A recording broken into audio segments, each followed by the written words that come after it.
Hi, friends, and welcome to Vibrations and Manifestations. I'm Shelley Carney-Younis, and I'm so glad you're here. Today's episode is a special one because we're talking about something I've longed for most of my life, that inner voice of wisdom. You know the one, the voice that gently tells you what to do next, what direction to take, how to avoid unnecessary detours, and stay aligned with your highest good. For years, I wished that someone or something would just tell me the right path. I didn't want to waste time chasing things that weren't meant for me. I wanted clarity, purpose, and peace.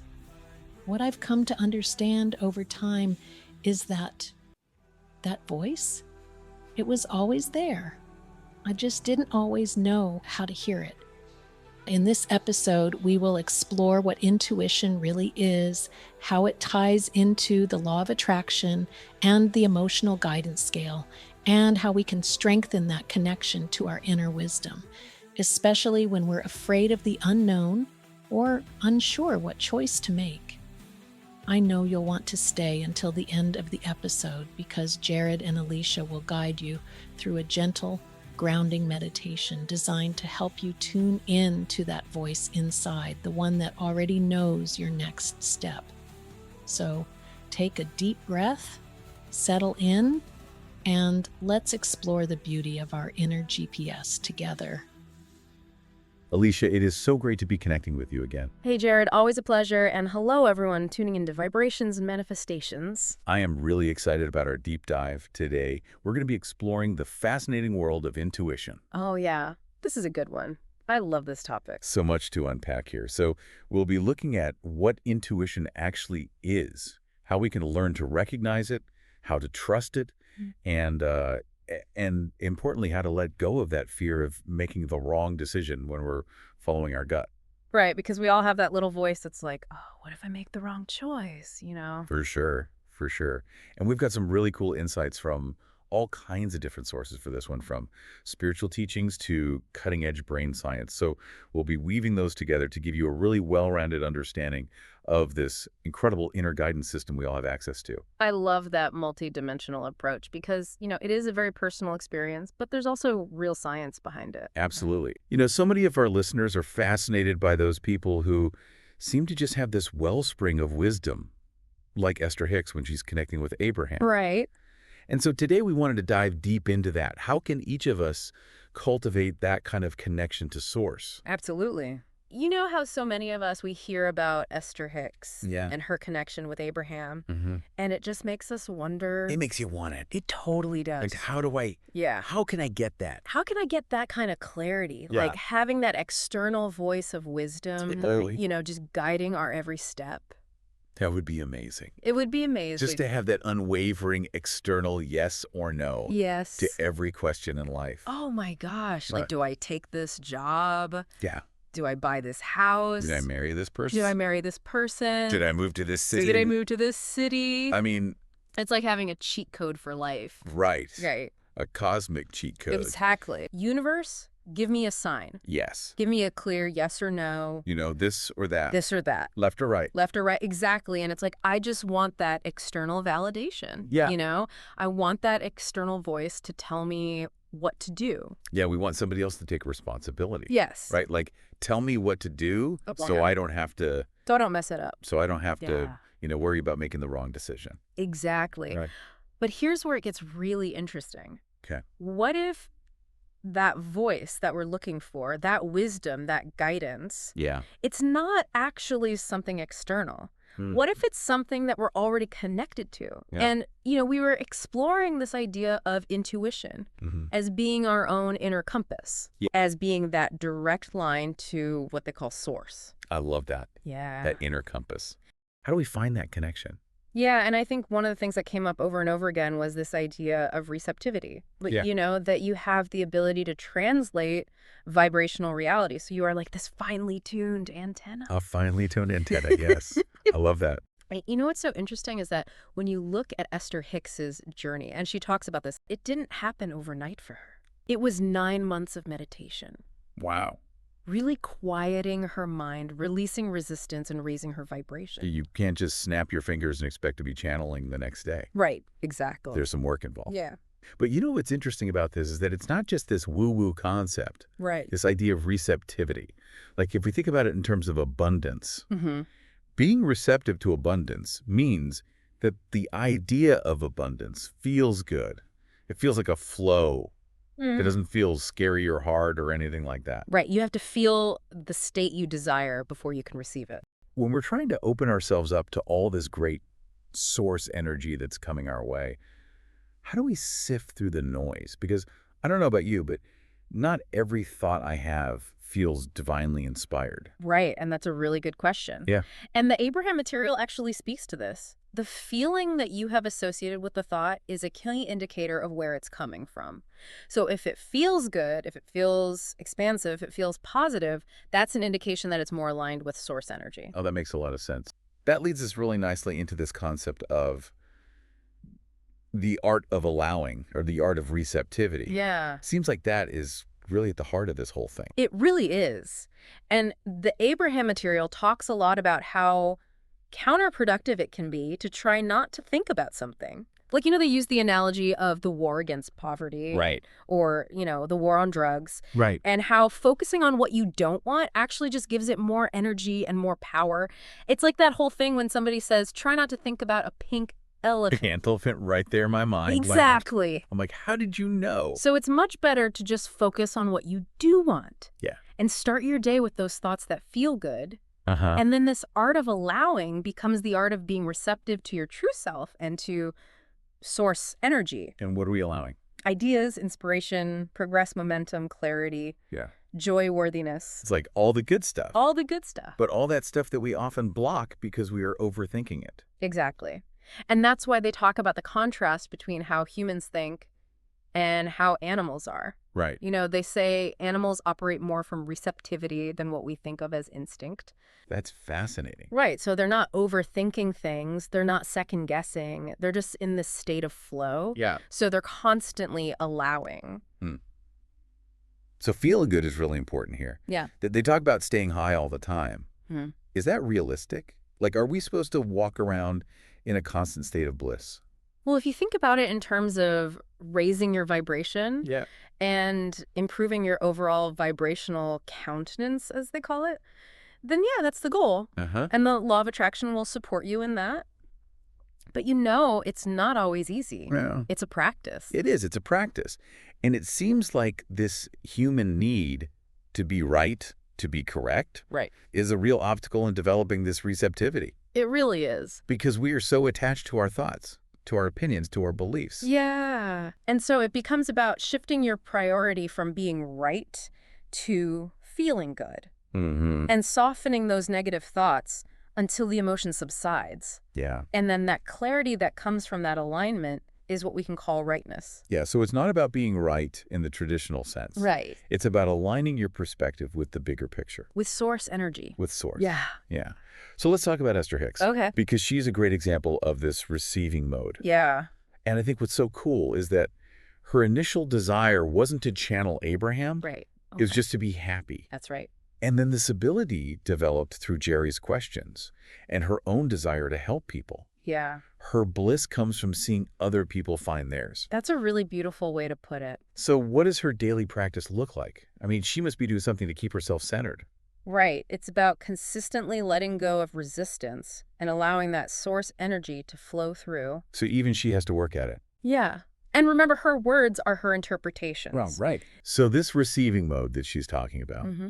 is about consciously releasing her own thought processes Yeah. and aligning her vibration with source. Exactly. So it's the third step in the process. You ask source answers, and then you allow it in. And it's so important to remember that she's not some special unicorn. Right. This isn't some unique gift that only a few people have. Right. This is something that we can all do. Absolutely. And her initial meditation instructions were so simple.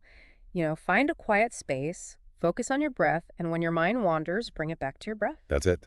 That's it. No mantras, no chanting, no standing on your head. Nope. Just breathing.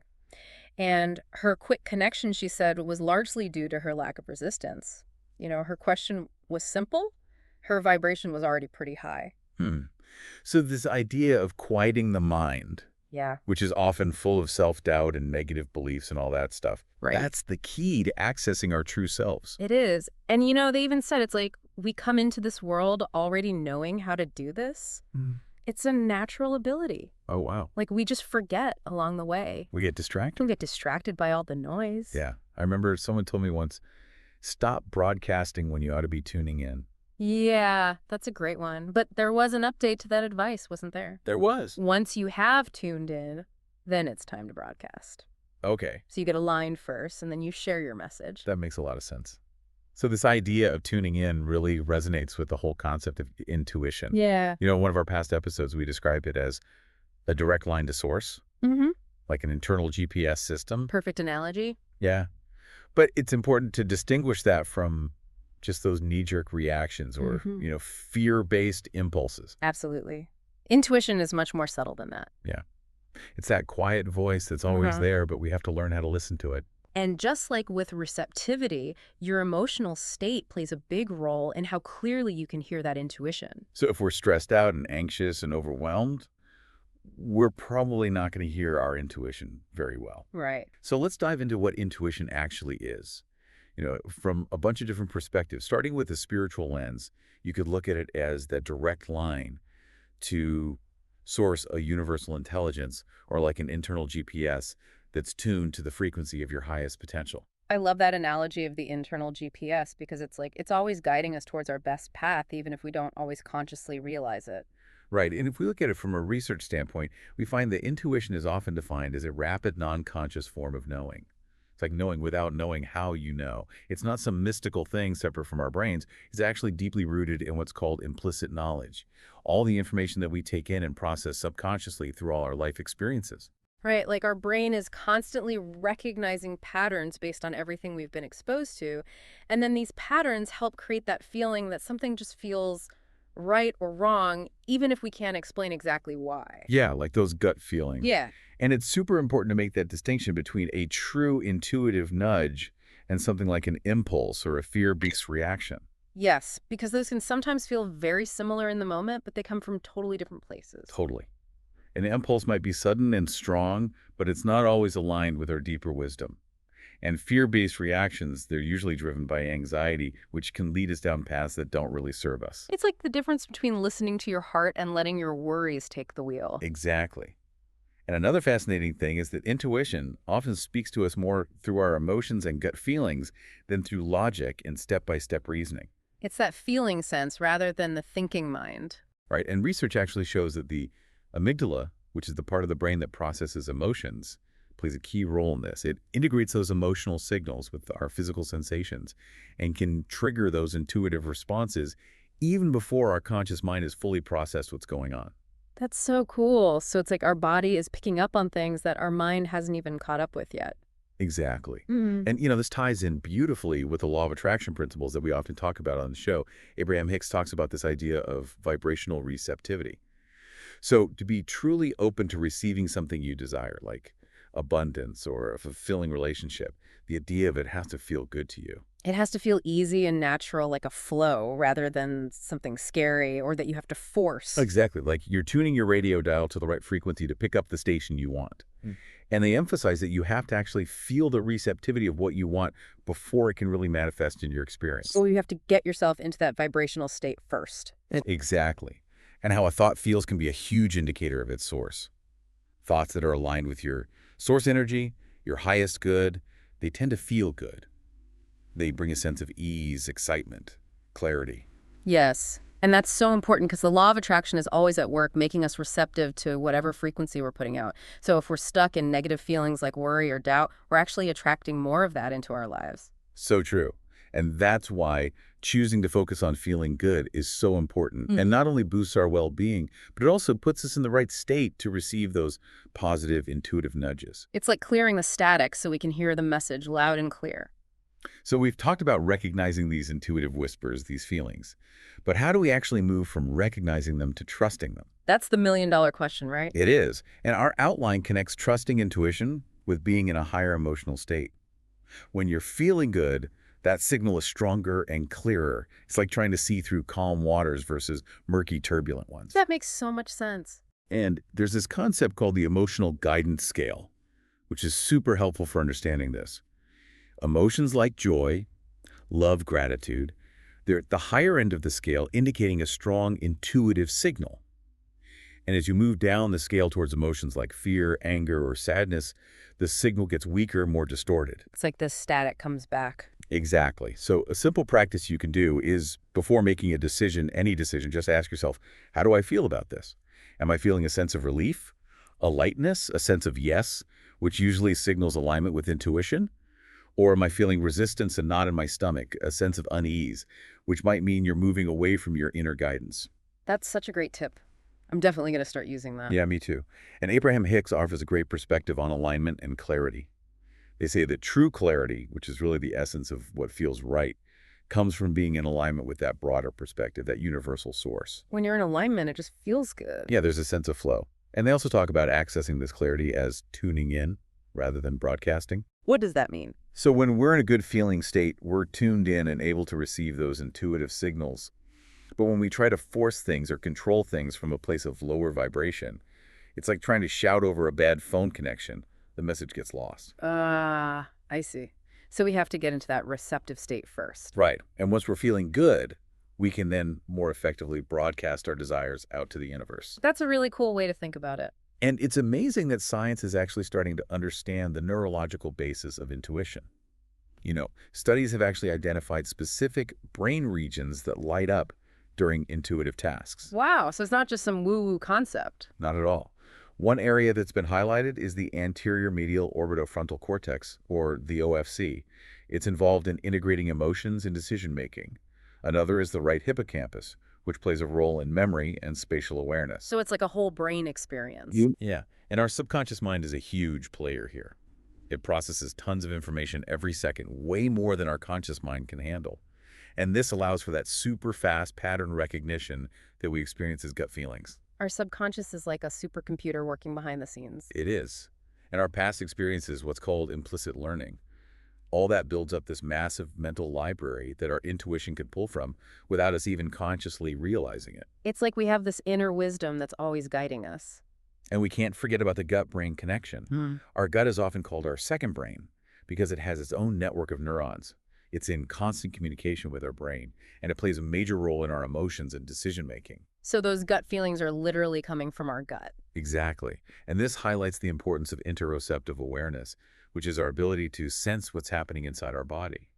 That flutter in your stomach, that feeling of lightness, those can be intuitive signals. It's like our body is talking to us. Now, one of the biggest roadblocks to trusting our intuition is that fear of making the wrong decision. That voice that says, but what if I mess up? Oh, yeah. That voice is so loud sometimes. Right. But it's important to reframe that fear. There aren't actually any inherently wrong choices, only vibrational indicators and opportunities for course correction. It's all part of the journey. Exactly. It's about trusting the process of following your intuition rather than being attached to a specific outcome. Intuition is like a GPS. It gives you the next step, the direction you need to take, not the entire map of your life. You don't need to see the whole staircase, just take the first step. And Abraham Hicks talks about the art of being receptive to new ideas, inspiration, progress, allowing yourself to just be who you are. That sounds so liberating. It is. It's about letting go of control and trusting that guidance that's always there for you. Surrendering to the flow. And they have an interesting perspective on doubt and struggle. They say that the best way to deal with them is to cultivate a high vibrational state before they even show up. So don't even give them the chance to take root. Exactly. Because fighting negative thoughts directly can sometimes backfire because of the law of attraction. What you focus on expands. So prioritize feeling good, create that fertile ground for positive, intuitive guidance. Love that. And they also say that momentum, whether it's positive or negative, kind of pauses when you sleep. So each morning is like a fresh start, a chance to choose those good-feeling thoughts and align with a higher vibration. It's like hitting the reset button on our emotional state. And ultimately, it comes down to prioritizing how you feel over being right in a purely logical sense. Feeling good is the ultimate compass. Right. Because true rightness is clarity, and that clarity comes from being in alignment with your source energy. So trust that feeling of inner knowing, that resonance that feels undeniably right to you. And to help with letting go of that fear of making the wrong choice, practices like visualization and affirmations can be really helpful. They can help us release the need to control and cultivate a deeper sense of trust in our intuition. Like visualizing those successful outcomes that come from following your gut. Exactly. So what are some practical tools we can use in our everyday lives to strengthen our intuition? Yeah, let's get practical. Well, even just a few minutes of meditation or quiet time each day can make a huge difference.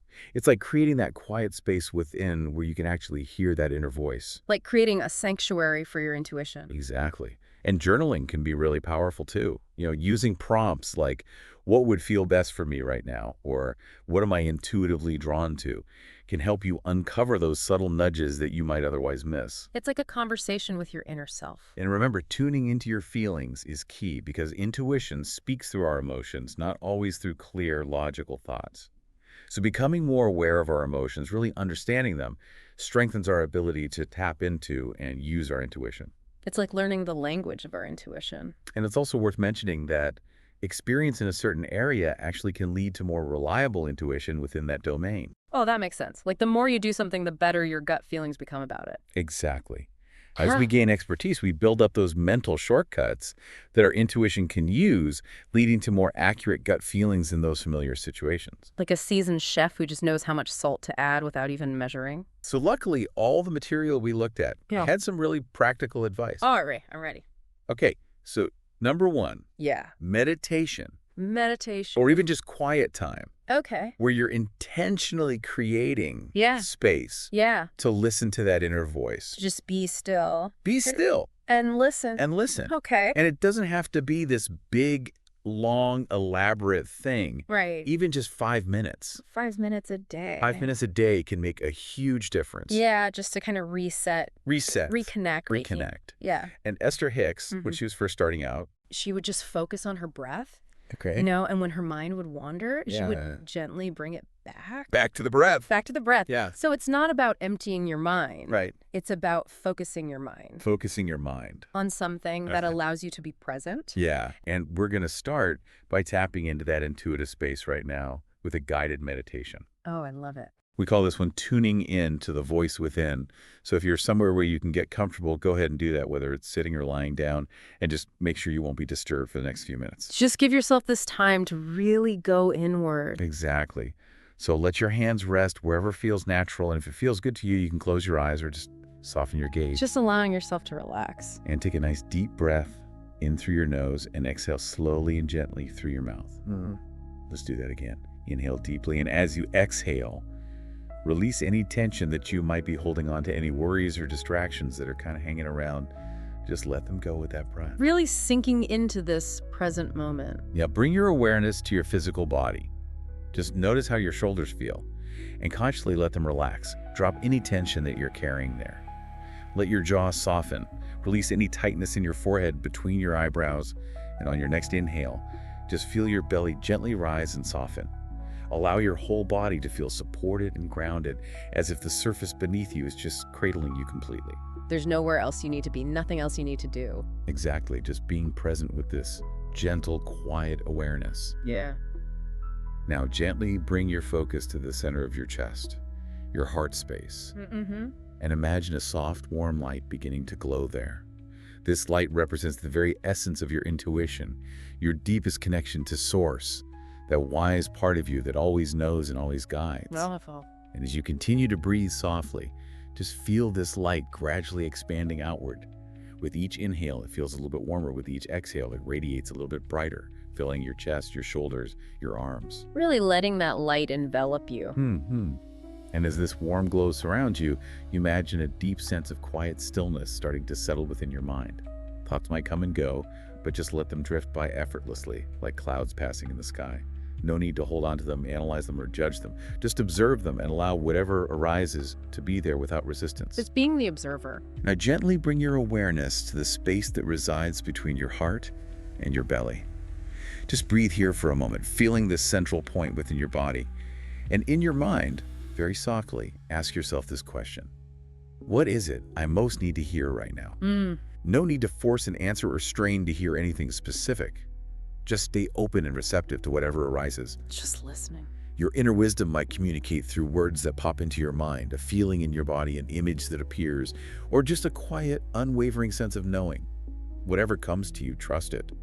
And if nothing specific comes immediately, that's perfectly okay. You're simply opening the channel, creating the space for the message to arrive in its own perfect timing. It's about being open to receiving. Exactly. And if it feels right to you, repeat silently to yourself or even aloud, I am open to receiving. I trust my inner voice. Just pause here for a few breaths, continuing to listen to the quiet continuing to allow whatever wants to emerge. That affirmation is so powerful. Now bring to mind a specific time in your life when you followed your intuition. A moment when you just knew what to do, even if it didn't make logical sense at the time. Take a moment to vividly recall how that felt within your body. Was it an inner sense of yes? A feeling of quiet clarity, a grounded confidence that settled over you? Really feeling into that memory. Allow that feeling to resurface and expand within your heart space. Really hold on to that sensation, and now gently say to yourself, that voice is always within me. I know how to hear it. Bringing it back to the present moment. Remember that even when the external world feels noisy and chaotic, and even when fear tries to creep in, your inner guidance is always there. It might be speaking softly, patiently, waiting for you to turn your attention back towards it. It's always there waiting for us to tune in. Now let's begin to deepen our breath once more. Gently wiggle your fingers and toes, bringing your awareness back to your physical sensations, back to the space you're in. And when you feel ready, gently open your eyes. Carry this quiet knowing, this connection to your inner wisdom with you as you move through the rest of your day. Remember, you are wise, you are guided, and you are never truly alone. So this meditation script is really cool. It's called Tuning In to the Voice Within. Love that. And it guides you through the steps, settling in, relaxing your body, tuning into that inner stillness, and then asking yourself, what is it I most need to hear right now? Ooh. Powerful question. Yeah, powerful question. And then it encourages you to recall times when you did follow your intuition and you felt that clarity and that confidence. Right. So you're strengthening that connection by remembering those times when you're aligned. And the script reminds us that even when we feel lost and confused, that guidance is always there. It is. Patiently waiting for us to tune in. Yeah. So we are never truly alone. We are never alone. We always have that inner wisdom to guide us. We do. So just to sum up our deep dive today, intuition is your emotional compass guiding you towards alignment with your truest self. You can hear it most clearly when you're in a higher vibrational state, when you're feeling good. And it's about letting go of control, trusting the present moment, and following those inner nudges. Trusting the journey. Exactly. Trust yourself more deeply. The wisdom you seek is already within you. You already have all the answers. We have this amazing ability to tap into something deeper, something wiser within ourselves. So it's all about the power of receptivity. Yes. The guidance of our feelings, the art of allowing, Esther Hicks as an example of what's possible. Right. And intuition is this direct connection to source. Exactly. And the most exciting part is that this is available to everyone. And everyone, It's not a special gift. It's an inherent ability. And that we can all cultivate. Exactly. So what can our listeners do today to start tuning in to that voice of wisdom? Well, I think the first step is to make time for quiet. Quiet. Even if it's just 5 minutes a day. 5 minutes? Yeah. Just sit in silence and listen to your breath. Pay attention to your feelings. Yeah. And here's a final thought for you to ponder. What's one small intuitive nudge that you will commit to acknowledging and maybe even acting upon today? Just one small step in choosing to trust that inner voice. One small step towards a more intuitive life. Tuning into the voice within, you have a powerful connection to source available to you at any moment. And your feelings are the key to unlocking it. So what small step will you take today to tune in? It's up to you. We'll see you next time See you then. on Vibrations and Manifestations. Bye.